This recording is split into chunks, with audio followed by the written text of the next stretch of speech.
Your Excellency, Right Honorable Raila Amolo Odinga, the chief guest this morning, Chair of the Council of Governors and all governors present, Speaker of the Senate and all senators present, all members of the diplomatic corps, sponsors, and if I may acknowledge all protocol already observed. Good morning. I am I've been a teacher, and I just want to know the audience, how they respond. Good morning. Very good. Thank you very much. Let me use this opportunity to thank the organizers of this great conference, this Devolution conference, the 7th one, dealing with a multi-level governance for climate action, under the sub-theme of subnational mobilization in unlocking the full potential of climate change, climate action in post-COVID era, and giving me this honor to make a few remarks. I know that at some point we will introduce everybody, but at this point in the opening remarks, let me just say that the Senate is aware of the role that it must play in the action needed for climate change. And part of this is what we are already given under the Constitution, which is representation, legislation, and oversight. Let me just say, in a way of summarizing, it's common knowledge that united we stand and divided we fall. It's common knowledge, but it's very important to know that in dealing with climate change and climate action, united we should stand.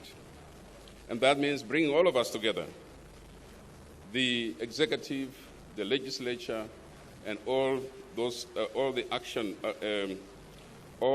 active participants in this sector. Going forward, in my view, we need to empower our people, the people who put us in those positions where we are, empower the people to hold their leaders to account.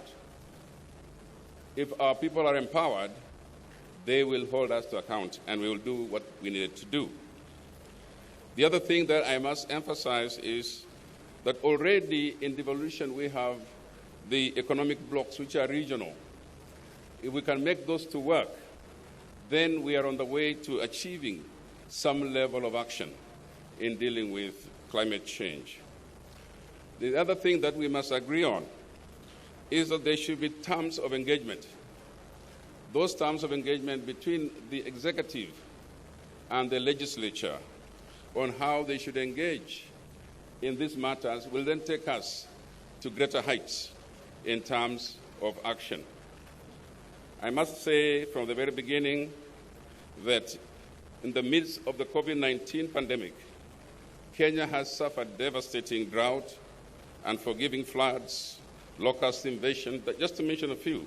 Today, the rise of water in our lakes can tell a story about climate change. Cities around the world are under floods, and some are actually sinking. Pollution is threatening our water ecosystem. These are realities. And so when we come to dealing with these matters, Your Excellency, ladies and gentlemen, we have to realize that it affects not only our social, economic lives, but the economy itself of the nation, the GDP of the nation. And so we already have seen the effects on our GDP, especially in the agricultural, tourism, and the economic sector. This conference provides an opportunity to consider green climate financing. A recipient of funds from the public, private, and alternative sources, county governments who receive these funds should prioritize policies and programs on climate change, climate financing, investing in climate resilience, promotes climate resilient products in the marketplace. Time has come for counties to consider its capacity to commit and implement mitigation and adaptation efforts, mainstream climate risks, and opportunities to invest into investment decision-making and promoting standards and practices that foster sustainable development. Climate financing, as we know it, cannot be divorced from innovation and technological development. The Senate is considering the Startup Bill 2021, which seeks to protect innovation of young Kenyans. County governments should endeavor to formulate policies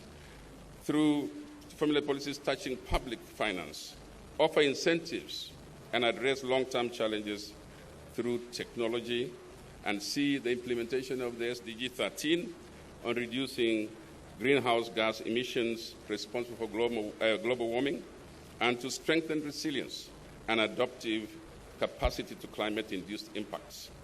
The Go Blue initiative, launched by Kenya's government, exemplifies coordinated actions, collaborative efforts, and shared responsibility among the 6 coastal county governments and between the national government and the regional government and non-government organizations. This is the way to go.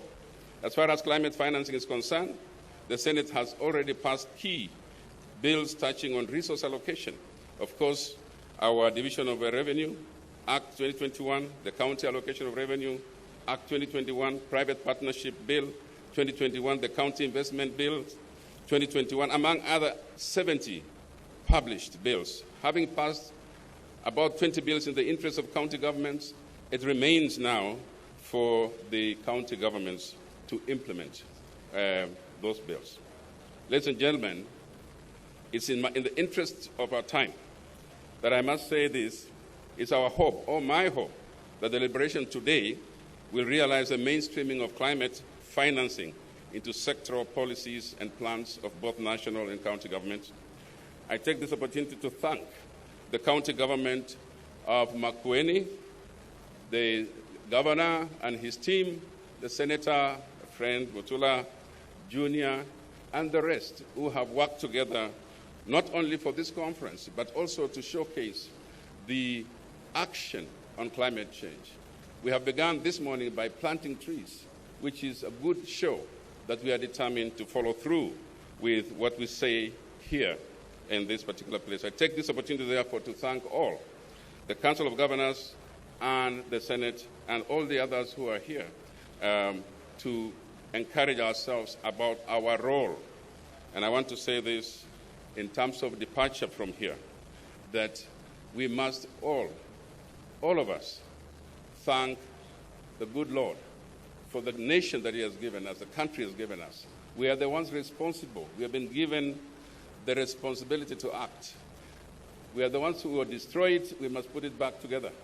And if we must work together. I like the idea from the County Assemblies Forum that we must strengthen the houses of legislation in this country. We must make them work. And I think we must also accept the oversight roles that they provide for us to be proactive in what we do. I want to thank you, and may you have fruitful deliberations. God bless you.